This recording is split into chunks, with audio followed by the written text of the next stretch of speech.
Apart from his courageous struggle against apartheid and Kgosi Mangope, Kgosi Lebona was for many years also involved in a titanic battle with the mining house Impala Platinum and their holding company Genco, who used their influence with Mangope to get a better claim on the Bafokeng mineral rights. In 1977, Genco signed a lease to mine the Bafokeng areas 1 over here and Bafokeng area 2 over there. In return, they were to pay royalties of 13% of their taxable income to the Bafokeng people.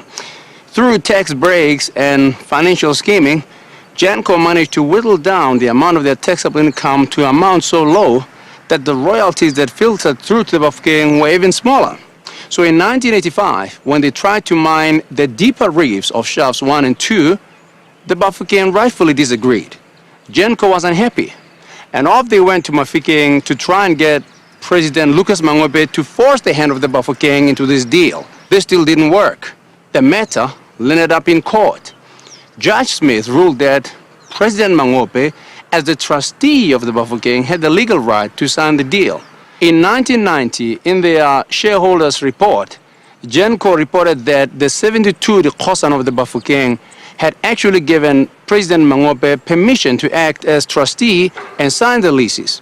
These allegations were fought by the Bafokeng and their lawyers, Bell, Jiwa and Hall, at the annual shareholders' general meeting later on in the year. And the beauty is Impala had published in their own annual report that these issues were going to court, that we were wrong in law, that we were vexatious, that they were going to ask the judge to make an adverse cost order against us. Now, tell us what strategy you used and why this was so crucial in this fight. The whole crux of the dispute, right, was to set aside those agreements and then enter into fresh agreements which we believed were acceptable to them and ourselves. But the litigation was just a means to an end.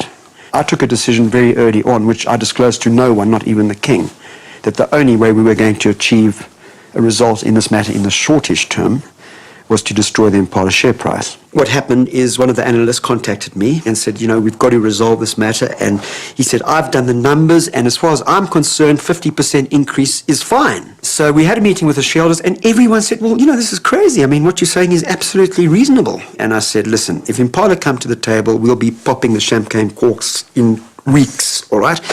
And that's exactly what happened. And everyone was saying, well, why the hell wasn't this matter settled years ago? What happened after the deal? Everyone was delighted. The investment public was delighted. Financial journalists were delighted. Everyone was happy. It was one big party. This case was hailed as a huge victory for the Bafokeng and earned us the nickname the Tribe of Lawyers. It changed the balance of power between us, the owners of the land, and the mining houses. This ensured that we got what was rightfully ours. We have since converted our royalties into shares and are now partners in the mines.